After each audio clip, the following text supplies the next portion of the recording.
Hey moms, welcome to the Gather Moms podcast. My name is Kate. And I'm Rebekah. We've created this space just for you because we're both moms and we get you. Yes, we believe there truly ain't no hood like the motherhood, and we need to be in this together. We also believe we can't mom well without Jesus, so you're going to hear us talk about him too. Follow us on Facebook and Instagram at Gather Moms and make sure to hit subscribe so you don't miss a single episode. All right, mamas, let's jump in.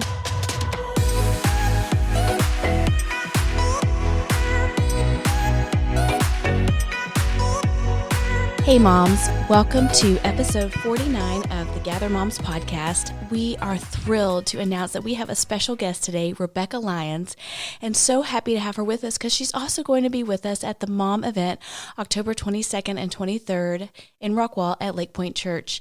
You can find out more information about the event by going to lakepoint.church/mom. Rebekah is an incredible, wise woman, and you are going to just want to listen to this episode over and over because of all the wonderful things she had to say. She has a new book out called A Surrendered Yes that we talk about. It's actually a devotional, and it's so good. And she has a podcast with her husband called Rhythms for Life. So listen to the interview with Rebekah Lyons. Hey, Rebekah. My goodness, we are so excited to have you with us.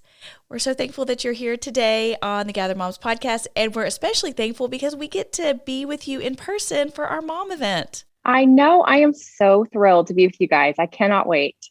Thanks for having me. Of course. And you have a busy schedule because I think I saw on your website that like the next day you're in another state. Oh my goodness. I am, because my husband and I host these retreats at this horse ranch, and we do these couples retreats and emotional health retreats and rhythms retreats and marriage retreats. So we love it, but I love speaking just to women though, but it's super fun doing stuff with my husband for couples as well. That is awesome. That sounds very dreamy to go to a horse ranch on a couples retreat. Can we come? Yeah. I mean, we could leave the next day, right? Let's go. I know. I'm like, well, we've got to wait. Let's start it for April, so I can send you the link when no. we're done. Kate, she said no. She said, hold up. Yeah. Listen to her with the wait list. You're like, so you're saying there's a chance. Listen, we would love to know, first of all, what momming looks like for you. So our audience is Gather Moms, and we love connecting with other mamas and just kind of hearing what your world looks like. So how many kids do you have? How old are they? Just kind of give us a rundown of what your life looks like. Absolutely. I have 4 children ranging from 20 down to 8. Wow. So my oldest, Cade, and he has a Down syndrome diagnosis. So he is in a job training program here. He graduated from high school already. Awesome. And that's a 4-year program through our county, which is awesome. And then my son, Pierce, is 18, and we just launched him to college, we miss him. It's been 2 months without his presence in the home, which has really been a transition.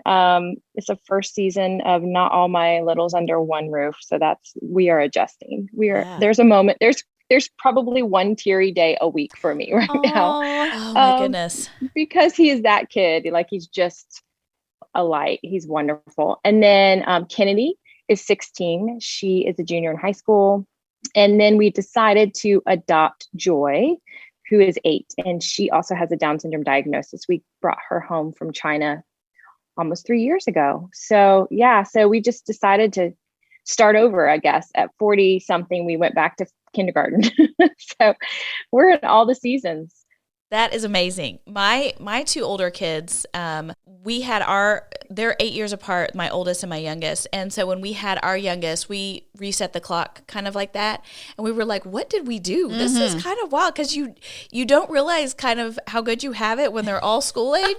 And then I know. You throw a baby in the mix and you're like, oh my goodness, we are starting over. And do we remember how to do this? I know. It is. I mean, we had prom and pull-ups all at the same time. Wow. That's a book title, Rebekah. I think that's a book title. Prom and pull-ups. Let's do that. Yeah, I was like, well, we're in all of it. And there's a couple of things I didn't really think through, which was like, I'm older than all her friends' moms, right? Sure. Because she's 8 and I'm, not that mom. Unless people waited a little longer to get married or maybe had kids a little later. And then the other thing is she's in a home with 5 adults. essentially. So Sure. it's different to kind of coordinate like the toddlerville or the elementary stuff, because normally if you have a couple kids there, you're doing all the things. So this year we were like, we must go to the pumpkin patch for Joy. Yes. Like those things that would be like automated when we had like a bunch of littles. Now we're like, we must do this for her. We must take her to Disney World before she realizes that she's the only child who's never been to Disney World or anything like it. She's talking my language, Kate. I love me some Disney World. Rebekah, do you love Disney World? Does your family love it? I grew up an hour and a half from there in St. Petersburg. So I definitely had my fill growing up. And then once we had kids, it was like my excuse to go back. But now, it's definitely going to be more for like Cade will go there forever. He loves Disney World and Joy. So we're kind of like, we're going to forever go there every few years or something like that. So meanwhile, Joy has not been. COVID happened. Right. So we waited.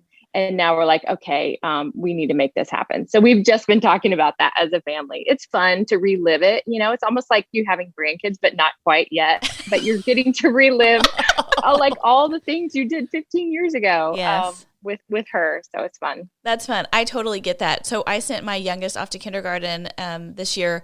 And this summer I was like, I don't know if I've taught her how to use scissors correctly. Like all these things that, you're very intentional about with your first two, and then they breeze past those and you forget it. So I love what you're saying, because I was just thinking we used to take the two bigger kids all the time to this really neat pumpkin festival thing. And we haven't been in years because they've gotten older. And I'm like, oh, we need to do this. Caroline needs pictures too of her out doing these fun little kid things. Yes. Yeah. Well, and we were talking about, we have a state fair in Texas, and so it's state fair time in Texas. And I'm taking my kids today, and Kate was like, we're not going to the fair. So do you feel it now? That 5-year-old needs to go to the fair, Kate. I know she was really sad. Rebekah, do you know that we have the Texas State Fair, and the kids get the day off of school and a free ticket to go? It's a big deal. That is no joke. I mean, that is positive peer pressure if I've ever heard it. So like you cannot not go, right? Yeah. No, but the whole thing is a racket. It's super expensive. Oh, it's so expensive. It is so hot because in Texas, it is not fall yet. I'm so sorry, but the cold air has not hit us. So yeah, I get it. Oh my goodness. That's hilarious. We're going to try and make it next year. Okay, good. So Rebekah, this season on the Gather Moms podcast, we're talking about more. And the idea behind that is that, we feel like moms they want more. They want more than just trying to make it through each day, laying down at the end of the day, just exhausted and wondering like, what did I even do today? And so just to kind of kick that off, what's something you're always wanting more of as a mom? And it could be silly and lighthearted, or it could be deep and meaningful. You could pick which lane. Those two things probably go hand in hand. The silly and lighthearted helps the deep and meaningful happen, I think. Yeah. So sometimes I just want to jump into the deep end and be like, I want to connect more. I want you to share with me like all your deepest needs and longings and desires, because I can hold that space and I love that space. But I've learned that each kid has different personalities. And for some, it's easier to start with a lighthearted thing to where there is kind of more of a safety net for vulnerability. I'm one who is raw, and what you see is what you get. There's not a lot of guessing as to how I'm doing. I have tried to have a little better self-control as I've matured. But in general, I'm just a very honest, open person. Yeah. My husband is deeply honest as well, but he's less open. You kind of have to, like, again, if we were both honest and open all the time, probably too much. So it's good to kind of counterbalance one another. But I've also learned that dynamic of my personality and his personality, it also plays out in our kids. So I've learned with certain kids to go, hey, this we just need to play. And then if the iron is hot and you strike, right, and then they're like willing to talk, and then at the same point, there's a child who is very honest and open and able to jump in the deep end very quickly, and that there's an ease to that, which is wonderful. Yeah. So I guess short answer, not so short, is that I just crave more togetherness. I crave like a real connection where there isn't anything hidden. Yeah. And I think we do it, maybe my measure and my bar is too high, because I think we do very much do that. And people would from the outside in see us as a close family. And I think sometimes as moms, we're trying to maybe autocorrect what we missed growing up. And so Yes, we're for sure. we're kind of Yeah. pressing, we're trying to, and it's not a fault to our parents. They did the same thing to their parent. They're trying to autocorrect. Like we're Right. all like that pendulum kind of goes back and forth a little bit of what we press the gas on more or the brake on, because we're trying to maybe feel what there's a longing there of something that maybe we lost or missed along the way. Yeah. And yet in the end, we're still raising humans with their own, agency, personalities, independence, desires, and wants. And we can't try to quantify them into our autocorrectedness. So there is a sense of like, even this morning with the Lord on a walk, I was just like, I release again my version of what all the outputs of our family should feel like, because these are real humans who need to just wrestle this out with you. I can't be the one who's trying to fix or helicopter or micromanage. Good. And That's good. that's good. Yeah. It's good for me to be reminded of that, because clearly when I try, it doesn't work anyways. Well, and especially we have a lot of moms who have launched kiddos into college. Rebekah and I aren't there yet, but especially connecting with, your son who's off at college, how are you doing that well, where you're able to get to that space with him, with the distance and everything, where you're not pressing too hard, but you're pressing enough? How are you navigating that? Well, with him, it's actually, he and I are the same human. Like we are very wired the same. So I can call him on Saturday and be 3 minutes in and just be crying. And he's like, Mom, I'm so sorry. I miss you so much too. And like, it's very easy for us to go deep quick. We're both artists. We're both like feelers. We feel first and think second. Okay. And in the same way, it's easier for Gabe and Kennedy to connect. They're very wired the same. They get at each other. So I would say, thankfully, he's my first that I've launched. So I feel like we are very connected. Now, granted, we could also go a couple weeks without talking, but the minute we start talking, it's like we're right back there, heart level. Cool. And but I do think even with kids that are less on a heart level, don't give up. It's like just cultivate their love language, right? Like cultivate what they need and what makes them feel safe, because when they feel safe, then they will be vulnerable. Yes. And part of that isn't making them be vulnerable on your timetable. Right. That's good. I love that, because my oldest is a boy too. And so I always think, oh, is he going to go off and just live his life? And it's all these friends that have girls that are like, oh, we talk all the time. She texts me every day. So that gives me such hope that when I can launch my son, we're still going to have a close relationship. When you think about motherhood and you just think about, it's just such a crazy season. It kind of ebbs and flows. You've got some times where you feel like you've figured out that season and you have everything under control, and then you hit a new season and you're relearning everything. When you think about the moms that are listening today, what would you say that you want more for them? Like, what would you want moms to have more of in their motherhood journey?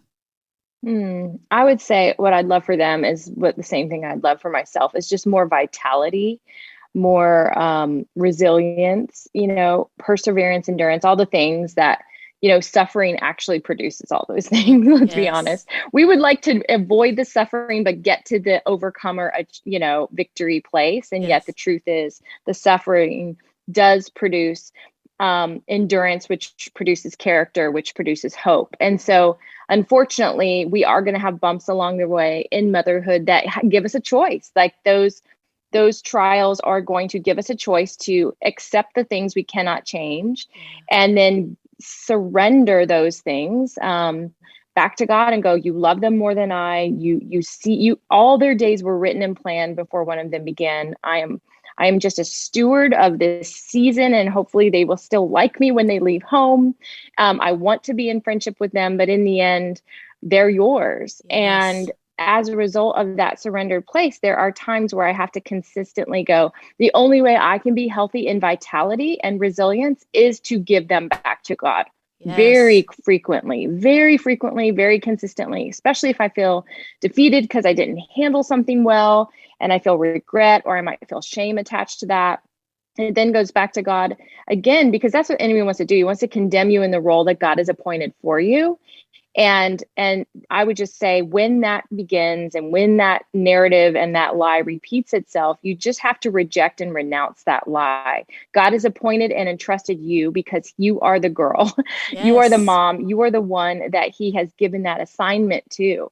And it's because he knows that in your weakness, his strength is made perfect. Yeah. So it's okay. It's okay to fail, as long as you let that pain and that failure have purpose, like that there's something you take from it, that it yields greater perseverance and greater character and greater hope. So while I have done a million things wrong as a mother, I still walk this morning with gratitude and gladness in the Lord, that while I might not be doing it all well, perfectly, at all, that God holds them, he sees them, and he has grace that is enough for me and for them and for Gabe and for all of us. Girl, And I can That's give so that back good. to him again.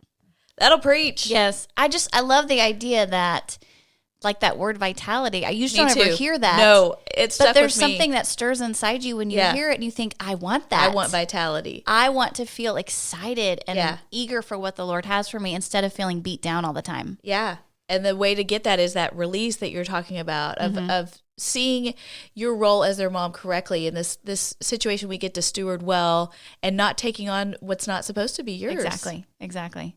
Love that, Rebekah. So While we- good. Go ahead. While we were talking, I looked up the definition of vitality because I'm kind of a vocabulary nerd, but it's the state of being strong and active with energy, or the power-giving continuance of life present in all living things. And when you Wow. think about exhaustion, obviously would be the opposite. The counter, defeated and exhausted, would be the counter to vitality and resilience. And Yes. so then you have to go back to kind of, I've looked at the way I've had to proactively reestablish my life a couple of years ago when I wrote Rhythms of Renewal. It was all about, like, it's never too late to reestablish what you want your life to be about.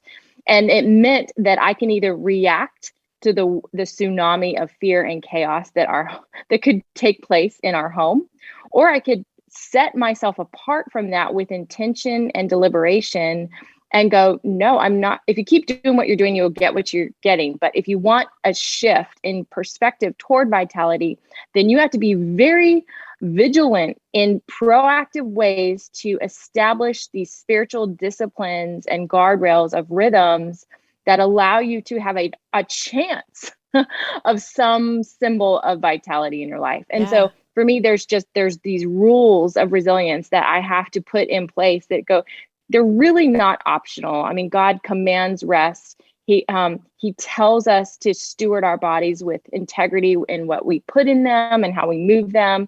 He says we are a communal people made by a communal God. So relationships, we don't get the option to check out. Right. And then finally, he says that he's prepared work and calling for us in advance that we should not be shrinking back from. So if those four things are true and they're mandated by God, then how do we approach those in very tangible, practical ways that set us up for maybe not just success, because success to me is really more defined by a growing faith and dependence on his strength. Yes. God, that's good.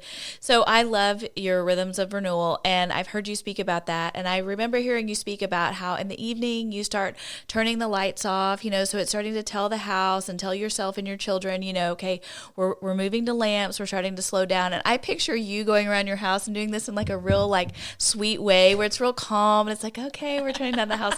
And in my house, I adopted that, but it's more for me, I'm like, lamps! Everybody turn on lamps. That's hilarious. No, it's Alexa now. We're like, Alexa, turn off the house lights. Yeah. I know. I call it Hush the House. There you because go. To me, it's like, That sounds like, so okay, sweet and calm. I'm not know. executing at that level. I'm going to be honest well, with you. it depends like who your mom was. Hush could have been like, hush, or it could have been like, okay, everyone, let's just hush the house. Yeah. For me, it was probably somewhere in the middle.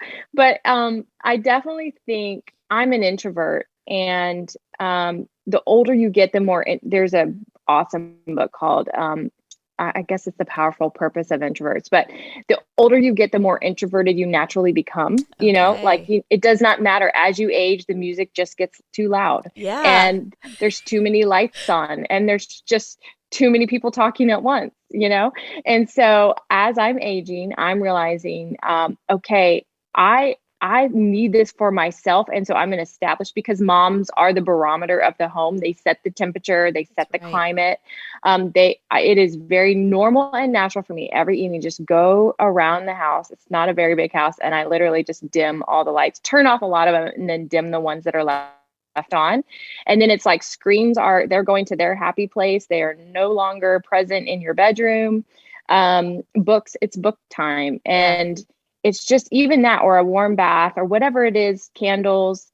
It is just this idea of like, your body is ready to sleep. So let's help it out. Let's not put a blue light in front of your face that's constantly saying, wake up. Yes, love it. So I also love your new devotional. I got a surrendered yes, and I liked it so much that I bought a copy for a friend. I just gave that to her for her birthday present. And I also love just what a good job you do of putting together resources for moms. So I took the quiz for your healthiest yes. And good. Mine was dreams, which totally surprised me. Yeah. Really? Yeah.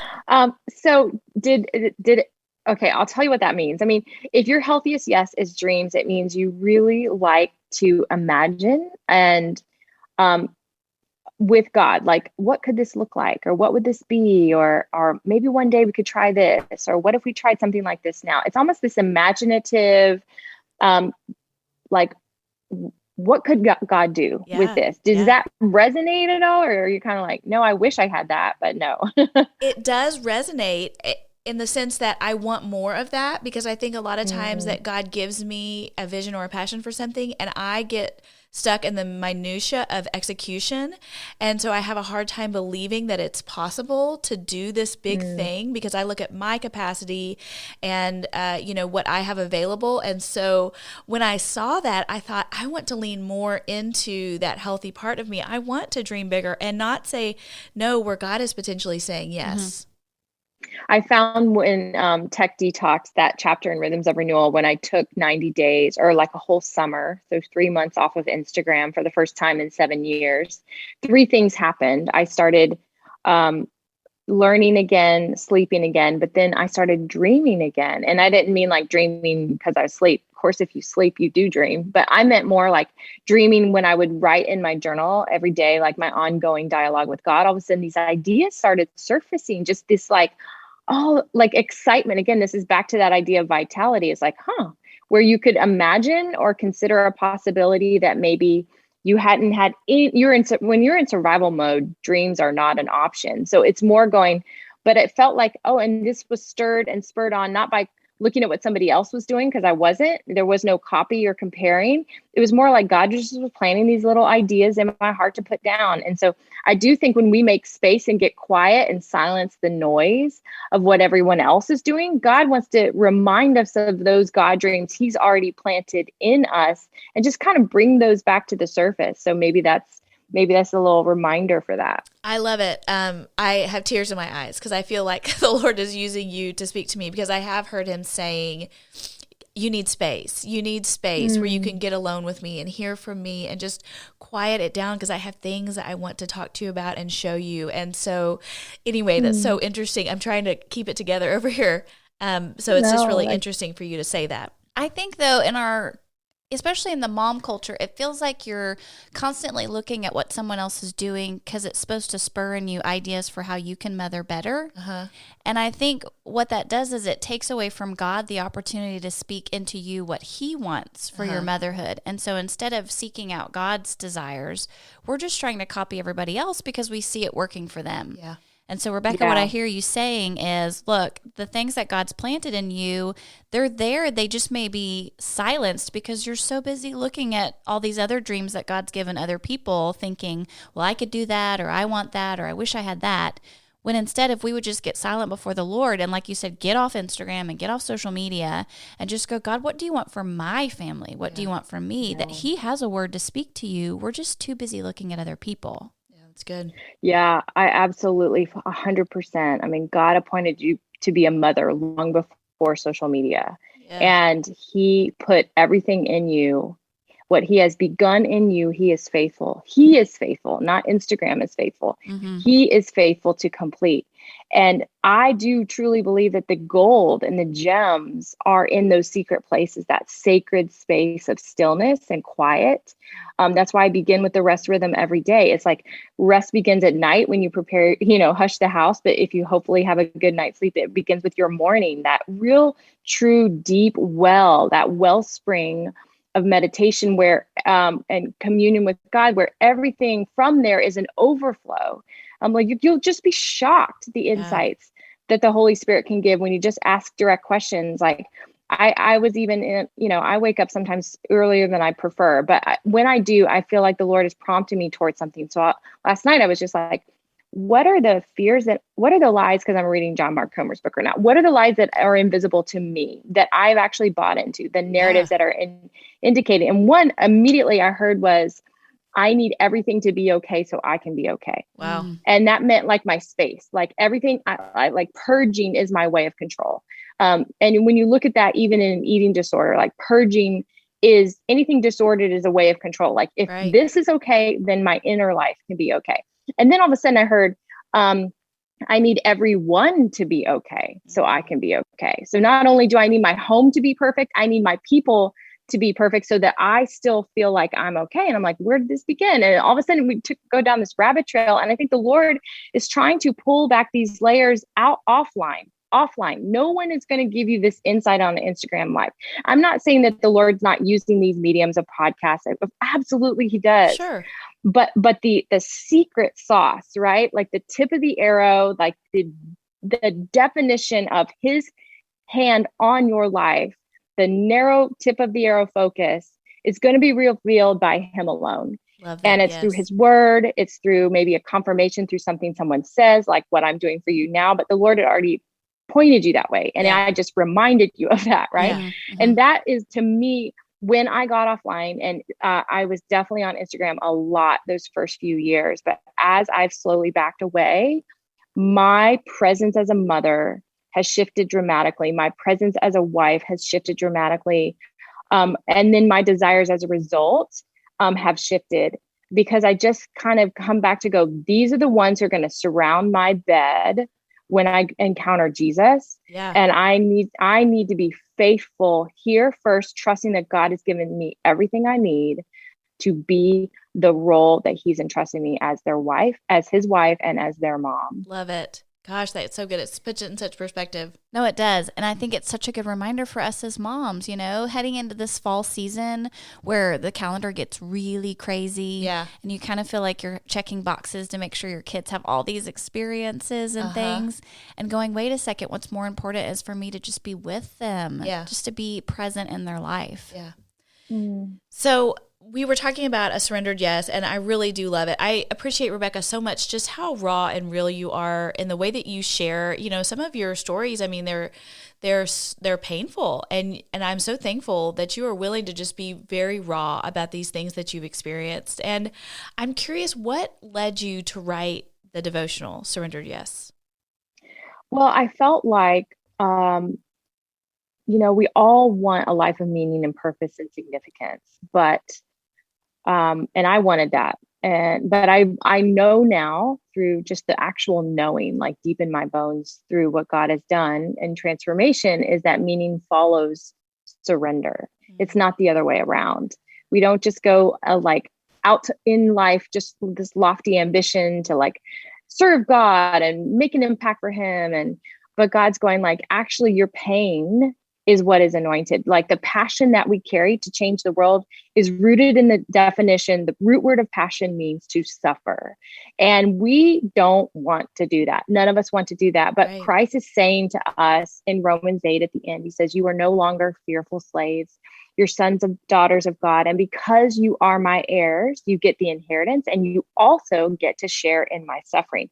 To Christ, it was a treasured gift to bestow upon us, that we would actually have the gift and the privilege to share one tiny little drop of what his suffering actually was for us.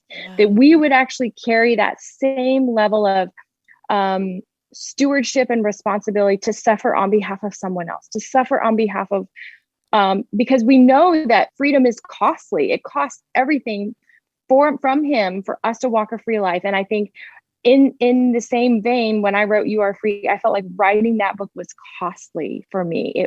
It cost a lot to really bear and walk out some of the burdens that yielded fruit, right? But you think about anything that yields real fruit in the world, anything that's going to actually have lasting kingdom impact is going to be tilled.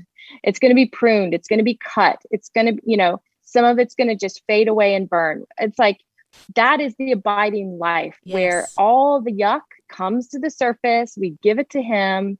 We surrender the things we can't control, which motherhood is at the top of the list. Yep. And then we say, Lord, take this, whatever you're dredging up, and make it pure gold. Refine my heart through that fire, that purifying fire. And then in the end, all of a sudden we get to live out of a joyful thing, but it wasn't because it was cheap. It wasn't because it was like a silver bullet or a magic pill. It's because the pruning really did produce sanctification, where we're like, wow, we actually get to experience being a little more like Christ. We become a little more like Christ because of that tiny ounce of suffering that we now know is what produces faith and hope and love and joy and all those other fruits of the Spirit.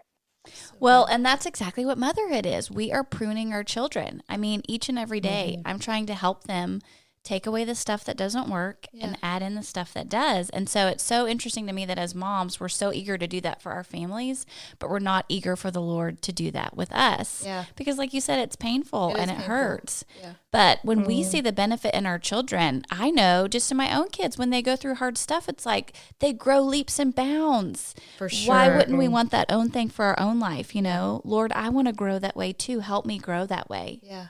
Rebekah, Well, and as his daughters, I mean, basically scripture says the Lord corrects those he loves. Right. I mean, and even conviction is a gift of the Spirit. It's not a curse. It's saying, hey, I want to make sure that you're aware of this blind spot so that you and I can be back in greater communion. Yes. Because I adore you and I just want to be with you, and sin separates us in relationship. It's all a loving act. It truly, and when we think of it like that, it's like, oh, what a grace. Thank you, Lord, that the suffering isn't like, I'm going to leave you over here to suffer. It's like, no, this suffering is actually going to make me so close and near you. You like, there won't be a moment where you don't feel my presence. That's right. And in the end, that's the prize. Love that. I'm sure we have some mamas listening right now that are struggling to say yes to something in their life. Maybe they're worried about the pain or what it's going to cost them. What encouragement would you have for them in this season to say yes? Well, when you think of surrender, it's not just suffering, it's letting go. And maybe that feels like suffering. But I do think that surrender, ultimately, yes, there are hard seasons you're walking through, but the reason why it is so hard is that you won't let go. Does that make sense? Yes. So I would say this, the suffering gets worse if we don't release it to Jesus. Wow. If we don't go, okay, God, I can't control this or stop this or shift this in this moment, because what we'll do initially is fight against it, and we'll find every way that we can rescue and fix it. And then we get to a point where like, oh, like for my son, at 26, I can't change a Down syndrome diagnosis that I didn't see coming, even though I feel absolutely ill-equipped and can't believe that like, this is my stewarded assignment, because I feel like so scared of that. Right. The truth is, part of surrender is accepting what is. Like maybe you have someone in your home who's running from God, or you have someone who's suffering with an addiction. You're suffering whether or not you want to be suffering. The truth is, though, at that point, do we invite God into that place of pain and ask him to take center stage and go, God, I release my desire to be their savior to you, because you are the only one who can pull them out of that pit. And so instead, I will come to you every day when I try to take it back, when I try to be the rescuer, when I try to be the savior, and I'll just go, God, I trust you. I trust you. I trust you. I trust you. And will you lift my heart and keep me out of despair in the process? And then all of a sudden the suffering feels less like suffering and it feels more like communion. Mm. And in the end, That's so deep. Oh my goodness. That's so good.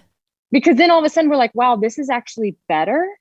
This is better than it was when I didn't need God so much. Yes. All of a sudden the communion with God in the secret place during a suffering season is sweeter and more eternal and kingdom minded than when we were all doing great and we were on autopilot. Agree. And I can testify to that 100%. My sweetest times with the Lord have been on my knees at the pit in despair when I was laid out on my back and I looked up and there was just him, you know, and that's who I needed. And so I can attest, I'm not ever going to ask God to make my life harder. So so that I can experience that. But I can testify to that truth that those are the times when the Lord has brought me so close and I've experienced him in new ways and I walk with him sweeter now because of those times that were so hard.